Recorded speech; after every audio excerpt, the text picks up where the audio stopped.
So welcome everyone. We're going to let the panel here introduce themselves as we go around and share the commentary and all.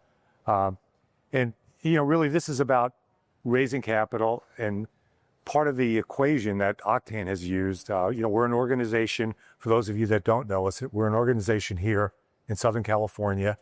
And while I talk about a lot of things that we do, there's a lot of organizations in other cities and other parts of the country that we work with. And I think as you look at some of the pathways that we provide, part of it should be, what are the organizations in the areas that you reside if you're not in Southern California? But we've got a bit of an interesting organization. We do a variety of conferences through the course of the year. Nothing to this magnitude. We work very strategically and cooperatively with LSI. We're a little bit more focused on specific therapeutic areas. So we have 4 different conferences throughout the course of the year that focus on medical aesthetics, ophthalmology, cardiovascular, and neuro. And we do have a general med tech, but ours are a little bit more focused to that standpoint. We have a $200 million fund, which is almost completely invested at this point. So we're going to go on and raise an additional fund, and that fund historically has been invested specifically in eye care companies, and the new fund will include those other therapeutic areas and be opportunistic even beyond that from that standpoint. We also, and part of our team here will talk about their journey through our accelerator. We have an accelerator called Launchpad. It's offered pro bono for companies that are here in Southern California. And basically that's intended to provide and get companies investor ready for what I'd say is an institutional or a more sophisticated investor. And so, we have the events that we bring people together. We have this accelerator, and we work with about 65 companies a year. And then from there, we have a platform that we can help companies raise capital with the relationships that we have with venture capital firms, both institutional and strategic, and family offices. So with that, I think we wanted to open up in Marinela and Sabing, maybe with you guys. Yeah. Hello, everybody. I'm Marinela. I'm a startup operator. I usually get brought in by founders to help them bring to market, commercialize, and scale their innovation. And this is my now 3rd startup. I'm Chief Operating Officer and President at Spark Neuro. And we are focused on dementia diagnosis. And my journey with Octane actually started many years ago. I think over 12 years ago now. I have been a part of the Octane ecosystem. I've had a front row seat to watching them evolve, and now also watching the ecosystem evolve. So I'm really excited to have this conversation. And I'm now on the board of Octane as well. So just to start us off with, I want to take a quick sense of the room. How many of the folks here are innovators, entrepreneurs? Okay, great. And how many are investors? All right, thank you. And I'm curious also, how many folks are outside of Orange County currently? Okay, for about half the room. That's really helpful, just to help us kind of tailor the conversation. I've had the pleasure to take my last company through the Octane Accelerator, Launchpad Accelerator. And really, it was an experience for me at the time that helped elevate my company and be ready to pitch on larger and larger stages in front of more and more sophisticated investors. And so that's one thing that, as an innovator, I really always advocate for. And John, you've done a great job with your team to kind of add even more structure and process. And I've also seen other accelerators around the country as well. And so I think we have something here that is really world class in terms of preparing, particularly first-time CEOs and founders. And with that, maybe I'll pass it to you, Sabing. Hi, everybody. I'm Sabing Lee. I'm a partner at Knobbe Martens. Knobbe Martens is an IP firm, but we've also been a long-standing supporter of Octane pretty much since the very beginning. So, Bill, your predecessor's predecessor, Gary Augusta, I think, was one of the first, or he was the first CEO. He was. Of Octane. And so our firm... 2002. Yeah, our firm's had a relationship with Octane. So our firm is based in Orange County. We were founded in 1962. So we've really seen the county grow, and it's been incredible growth. Octane has been an instrumental part of, I think, coalescing a lot of the communities within Orange County that makes it a bit easier to network and centralize things that I think is really helpful to building connections. Our firm has been a supporter of the Launchpad program. I'm sure Mike and others will talk more about this, but Launchpad is the program that accelerates companies where the companies will go through panels that people like myself participate on. So I'm an IP attorney, so I don't need to work with any of you, but if you come into the panel, I'm happy to just look at your IP slides and give you my honest criticism as to what's good, what's bad. And the panels are made up of experts, subject matter experts in the area, hopefully and oftentimes relevant to your industry as well. And I think that's really, really important. So I've gone through a number of these. I've seen my clients go through these. They're really, really helpful. I'm not going to steal your thunder, Mike, but there's all kinds of metrics that are used where you can compare and see how you compare to other companies. There's all kinds of data here that's really, really useful. So you can see, how do I measure up and where do I have strengths and where do I have things that I need to improve upon? And honestly, that honest feedback is really important. I mean, it might be hard to hear sometimes, but I think a young or a new CEO or even an experienced CEO can benefit from learning these things. So our firm's really been proud to be a part of this. I'm also on the Octane board of directors. I've been a part of all of the programs that Bill's talking about here, and I think it's a really important part of the community. And Sabing, maybe expand on a company or two that you've helped through that journey, with IP, if you could. Sure. So I know one of the presenting companies, I'm not sure if he's here in the room, is Relief Cardio. They were a presenting company at one or many of the different panels in the cardiovascular forum. So the cardiovascular tech forum is one of the vertical conferences that many of us participate in. And so that's an organization and that's an event that focuses on cardiovascular, where you bring cardiovascular companies together. And so having companies come there and build the connections, the main investor for Relief is, or has been, the moderator, the MC for the program. And so just building those connections has been really important. And so I think, again, the connectivity provided by these conferences with people who are like-minded like yourself in a particular industry is really critical. Great. And, before we move to Mike and Farzad, Marinela, maybe we could talk a little bit about the evolution of the ecosystem. And I'd love to get some input from the audience, wherever they are. How do they see their ecosystems evolving? Because 2 weeks ago, we did a trip to New York, basically a roadshow with companies that were helping raise capital and opening up that aperture to Boston investors who actually have a very high appetite for companies that are here in Southern California. One of the dynamics is that the Boston marketplace has about 4 times the amount of capital than is investable in the greater Boston area on an annual basis. So they by definition need to come outside. On the other hand, if we look at Southern California only has about 13% of the capital required that's headquartered here. So if you think about that as an entrepreneur here, you have to go outside the area, for the most part. So whether it's Silicon Valley, whether it's Boston, whether it's New York, or 1 or 2 other money centers. But as that's evolved, I'd love to get your take on that. And then again, anybody who wants to add to that's someplace different, a country. Yeah. My last company, I commuted from Orange County to New York. The company happened to be headquartered in New York. And, I kind of got to watch these 2 ecosystems. And what I can say about Orange County's medtech ecosystem, and particularly in its evolution, it's not only matured, but it's become a place for me and my peers where you feel like you have a broad set of resources you can go to among friends and that are easily accessible, that all care about each other. This is a long, hard road. And as CEOs and founders, you need access to a lot of resources at different times and quickly. And over time, Orange County, in part through the connectivity that Octane provides, has really created a place where CEOs, founders can come together and say, hey, I need a reimbursement person, or I need, clinical research capabilities in this particular, very specific, very narrow area. And oftentimes my network comes around and says, hey, this is available, or even grant funding, and Octane's been a wonderful resource for that as well. So I think the evolution is kind of in the maturity of the network. The people that are here, that they have many, many years of expertise, and they can go deep and narrow. And I think that's really helpful in medtech in particular. Yeah.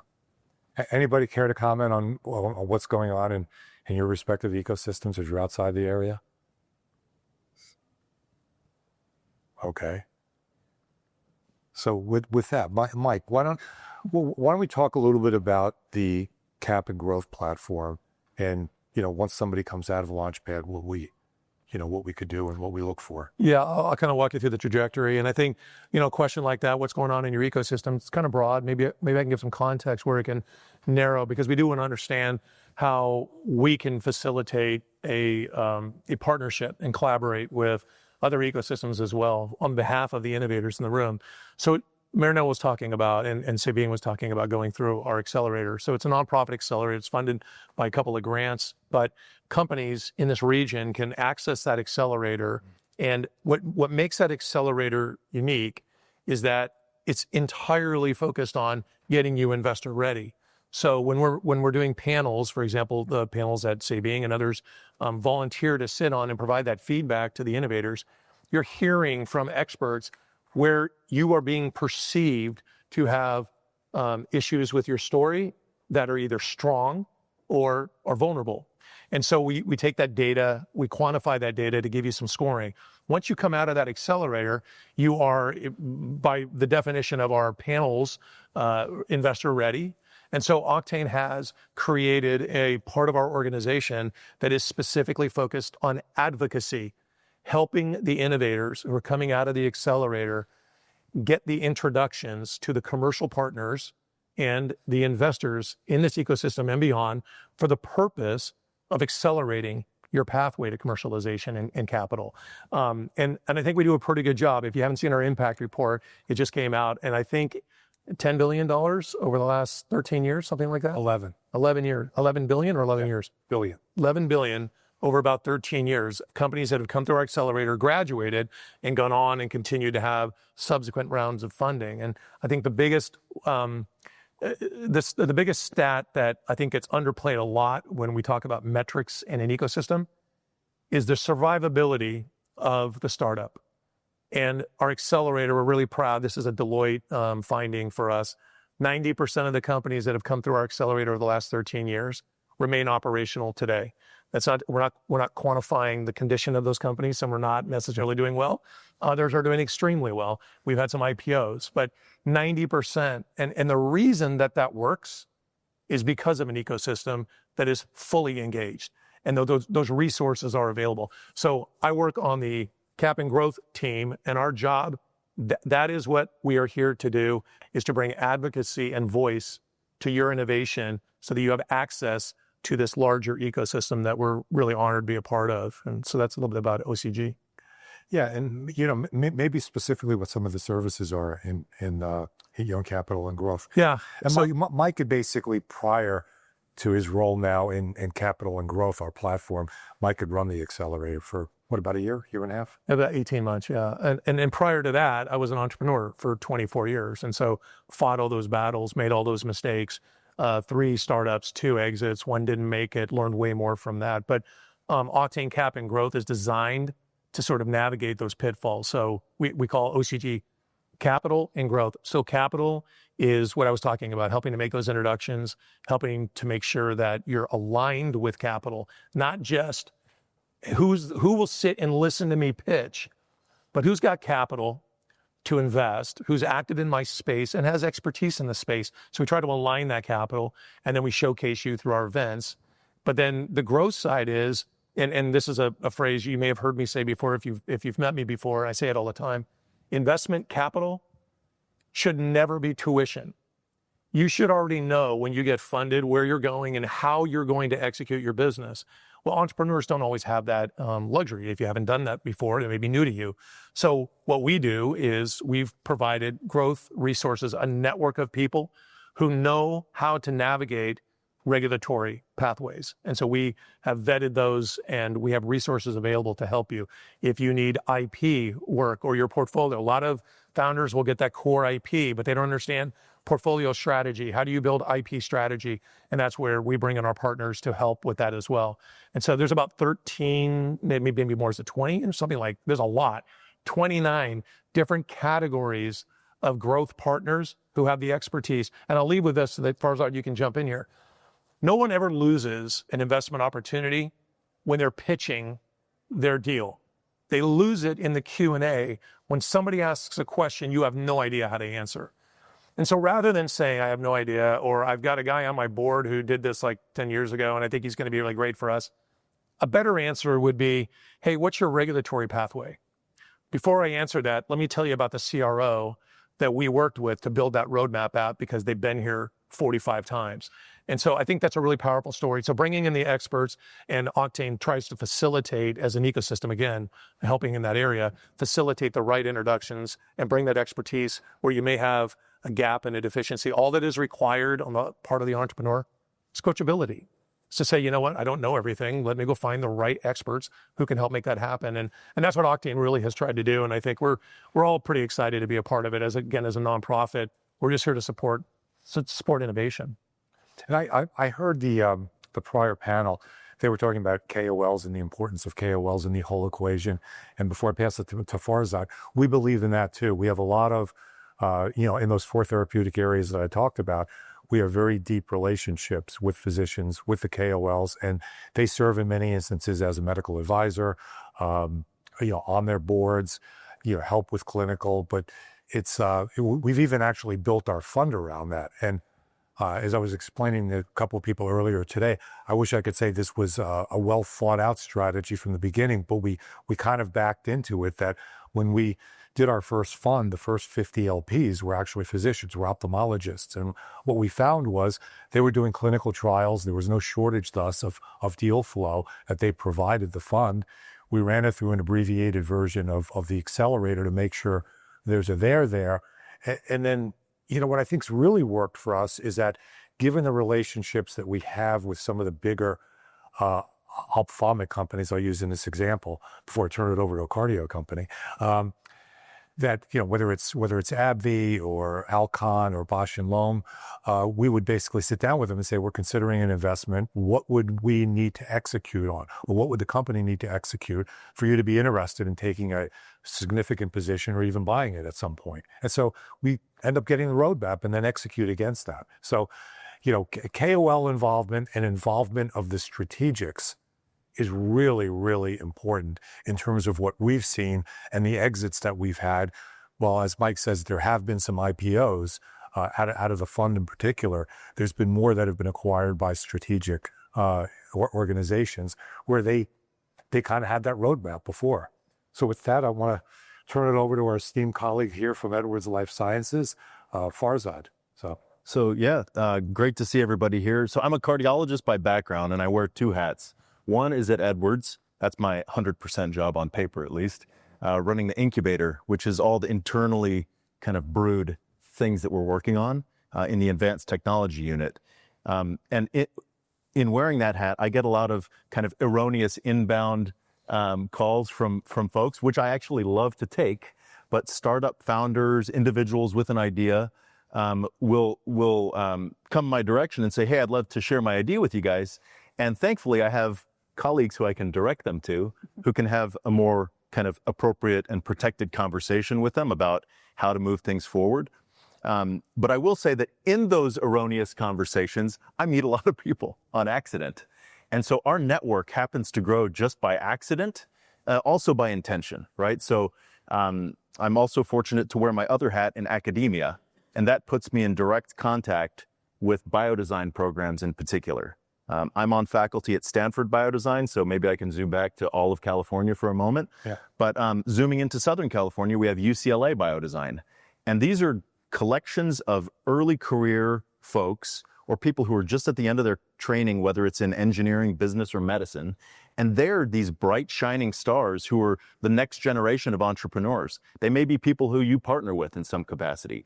Or if you're an investor, you may be taking a look at some of these companies that are coming out of there.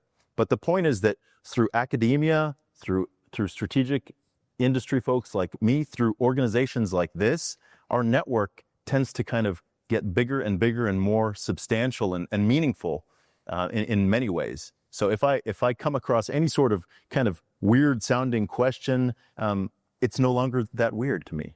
It's great. Yeah.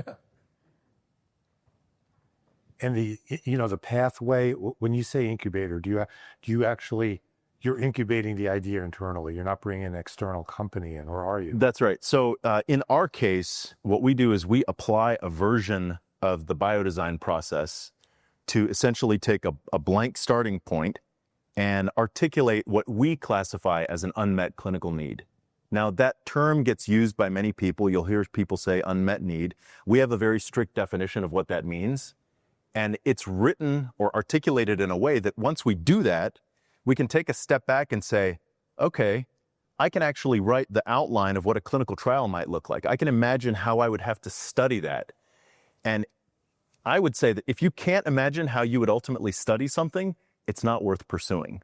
Or maybe you deprioritize it and move something ahead that you can imagine studying, particularly in cardiovascular. There may be some fields, I imagine, that don't require the rigor to move something forward. I don't want to underplay them, but cardiovascular just tends to be one of those kind of high rigor, high intensity spaces where the expectations are high. So we have to articulate that need with that intensity. Okay. Marinela? Yeah, and I mean, maybe just that's a great way to think about, from burn rate to billions, right? Like, how do you start with that initial idea, and what does it take in terms of the rigor of testing and identifying that market need and validating that there truly is a market need? And how do you surround yourself with people, ideally through your ecosystem, who can help you kind of soberly look at the evidence that you have, the path to get there, the reimbursement strategy, the go-to-market strategy, the investor profiles, et cetera. So I'd love to hear, like anybody here on the panel, talk about that from your perspective. Is, how do you see your way through from initial start to what does it take, and how do you surround companies with that kind of set of resources over time? Yeah, I'll jump in just for a second. I'll try to be brief. But You don't have to be. well, he literally pulled me aside and said, "Be brief." So at the beginning, right? Ideation, coming up with great ideas. The contrast for private entrepreneurs who are trying to figure that out. You look at it, and you're so deep in that space, understanding those unmet needs. You have a different perspective. For entrepreneurs, we have a lot of great ideas, but we haven't validated anything. Like, how do you really know that you have an unmet need there? It's great on paper to write out, I got this great idea, we're going to build this incredible company. And so Bill talked about, and this is kind of a big opportunity for innovators to work with Octane. We go to the strategics and we talk to them ahead of time, very, very early. We're looking at a company, he talks about investment, but we don't necessarily even have to do this for investment. We're working with a company and they're in this space. Does this align with you strategically anywhere on your roadmap? And if they say yes, our next question is, when would you like to see them when they achieve these things, EFS or pivotal or whatever it might be? And that gives us a roadmap. And so now you have an entrepreneur who's laser focused on, okay, I've got a pathway to some validation if I stay focused on this path. And when you are a first-time entrepreneur, out of the folks who said they were entrepreneurs, how many are first-time entrepreneurs? Yeah, well, what is the saying, Carol? The first pickle out of the jar is the hardest, right? So the next pickles are easier, but the first one's always the hardest. But activate an ecosystem around you and get some help validating that what you're working on actually aligns strategically with people who are interested in bringing your innovation forward. I don't know how you view that, but that's how we sort of see that. Yeah, and I think one of the great things about Southern California ecosystem, particularly in cardiovascular, is that we have different types of strategic investors too. So like Edwards, we tend to go early. Not always, but generally we tend to go earlier. That way we can bring it in, put our fingerprints on it, and spend more of our efforts internally developing that and going as deep as we can. There are other companies that will go a little bit later for business reasons that make sense for them, right?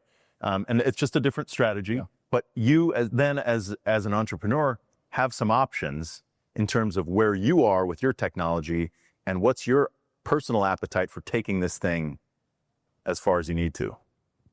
Do you incorporate build to buy? I mean, is that a strategy of Edwards? I'll say we're currently exploring that as an option. It tends to be a hot topic right now, huh?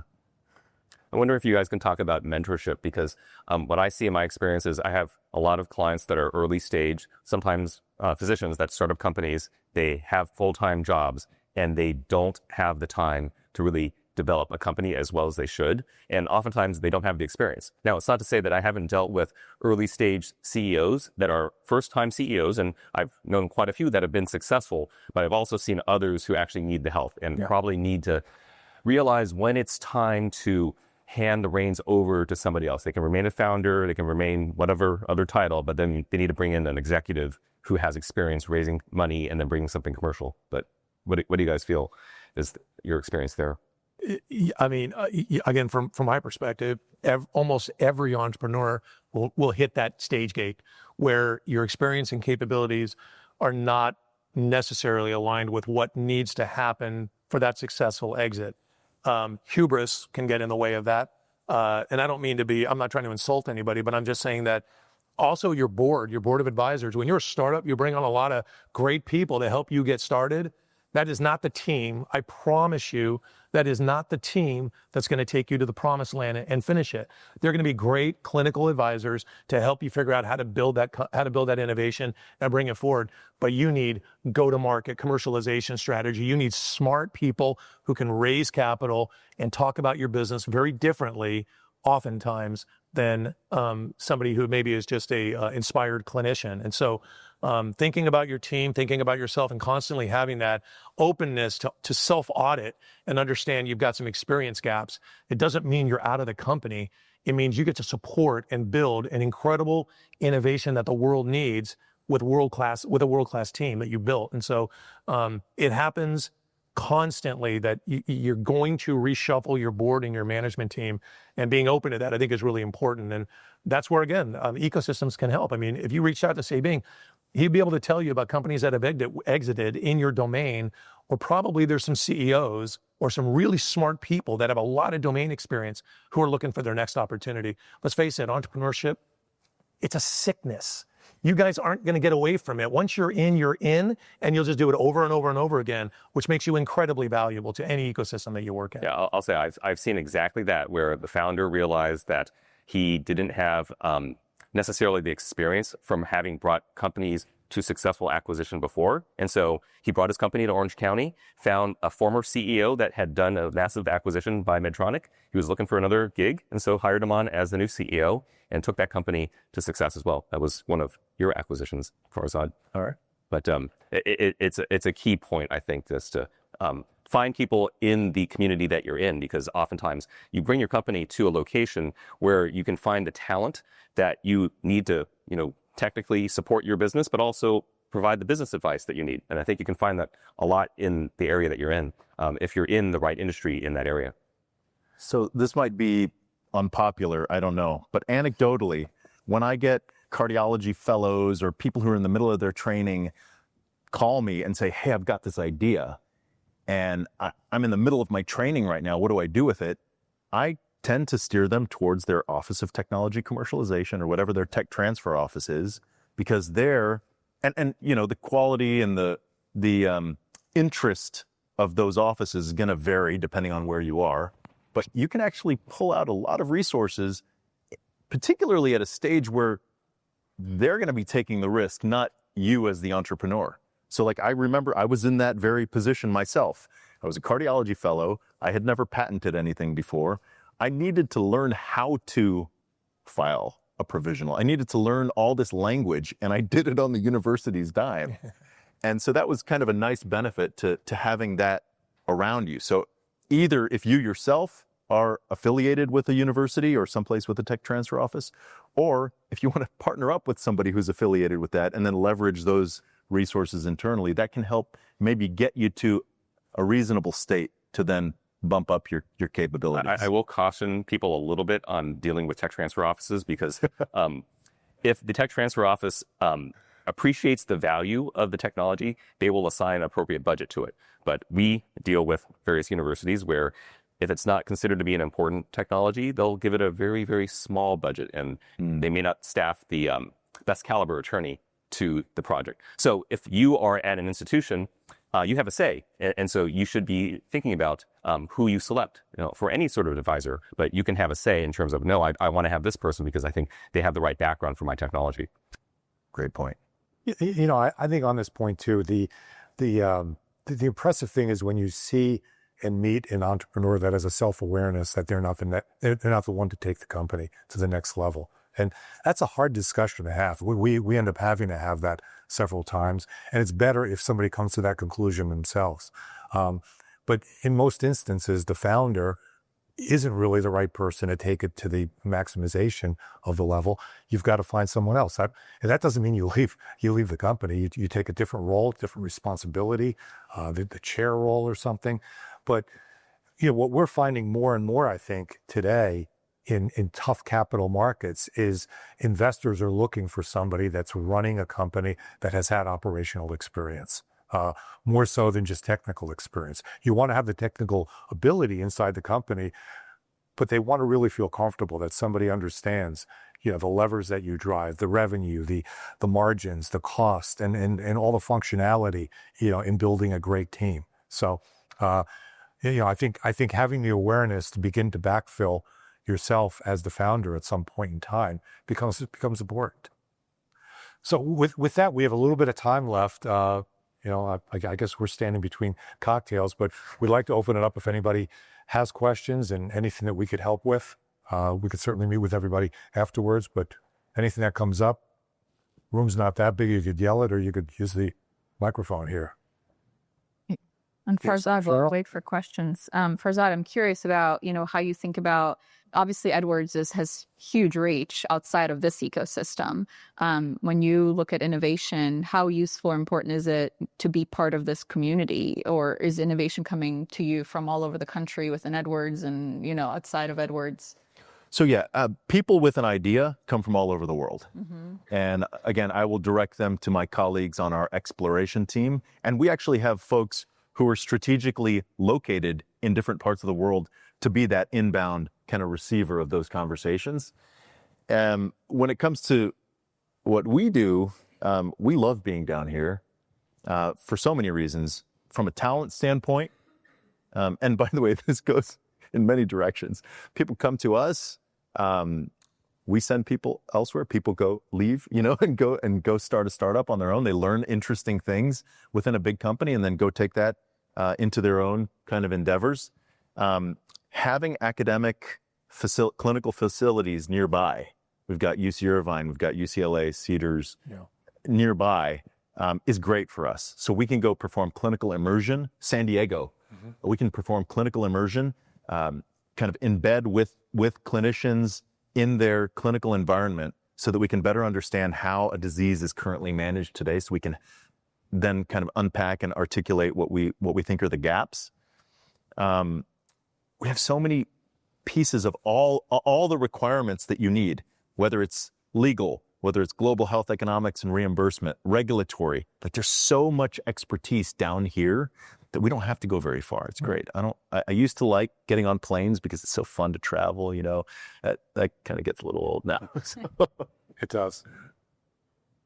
Let me ask Mike, for the companies here who are looking to work with Octane, let's talk about Launchpad and then capital and growth. But I know there's a selection process. And so maybe you can speak to what kinds of companies are ready to go through Launchpad or ready for capital and growth, and which ones do you think are maybe too early or need to do a little bit more before they're ready for the services that can be provided? Yeah, well, first of all, I will just point out in our audience, we have John Wyatt, the director of Launchpad. And so if you are someone who is looking for that kind of help, he is happily ready to engage, as many of our team members are. There are some selection criteria. So first is to go through our nonprofit. And by the way, there's no cost to an entrepreneur ever.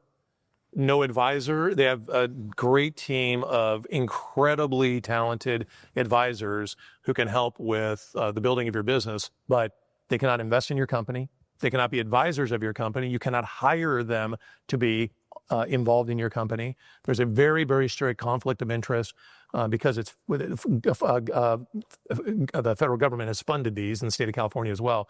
So we have this perception of neutrality. We treat every company the same. These advisors wake up every single day and all they do is ask, how can I help this company move forward? That's it. That's the entire motivation. How can I help them move forward? But there was a selection process. So first is Orange County Inland Empire is kind of the network that we work within. So the companies have to be domiciled here or have an office here. That's the first thing. The second thing is there has to be some traction with the business. So it's not just an idea. You've actually done some work on that. And so an MVP or some fundraising has occurred so that you're ready to sort of move forward. But beyond that, and John can maybe go into a little more detail privately with you, there's not a whole lot more other than, are you building an innovation that is aligned with our ability to support and help you? So that's where Launchpad starts. And then you go through this process. Then your crescendo of that event is a panel presentation to volunteers from the industry that includes legal, it includes commercial partners, it includes CROs, regulatory people who are going to help you understand what you're thinking about from a regulatory perspective is reasonable. Financial folks are going to look at your financial model and tell you if it's delusional.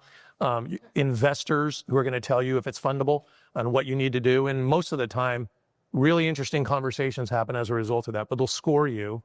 Once you graduate from that, you are then introduced to the for-profit side of Octane, which is the advocacy side of Octane. So whereas they cannot advocate for you without sort of maybe getting in a little bit of trouble with the grants, and then I'll let you explain that later. But the for-profit side is all about advocacy. It's about you've got something that is really important. We want to get behind it and support it, and we want to activate a whole bunch of resources to make sure that you are being well supported on your journey. And so that's what our team does. It starts with Carol, you can raise your hand. Carol works with a whole bunch of gross service providers who can help you bring that expertise forward. On the capital side, Jono, capital's there, our capital team is there to help make introductions to capital resources. And then we have another fund. Bill mentioned our visionary fund, which is our roughly $200 million fund, fully deployed. We're getting ready for fund 3, but we actually have 3 funds. We have a clean tech fund, and we have a new startup fund called Boost, where we help physicians and scientist-led startups stand their companies up correctly. We don't write checks really to the entrepreneur. We write checks to guys like Sabing's team, Knobbe Martens, to build the IP roadmap for you. So it's not the execution or it's not the filing of your IP, but it is the roadmaps. We work with CROs. We write them a check on your behalf to get the regulatory path, the insurance reimbursement path. So when you talk about what's the trajectory, go through the accelerator, get connected to OCG, and then go on our stages and get in front of 500 to 800 people who come from your niche industry who are also there to support innovation and get you connected. But to be clear, the OCG part does not require the Orange County No, Empire. good point. Correct. Yeah. The accelerator is Inland Empire, Orange County, but you can work with OCG globally. We work with companies all over the world. So with that, we're going to wrap up. I want to thank everybody for your attention today. And any way we could help, please let us know, okay? Thank you. Well says.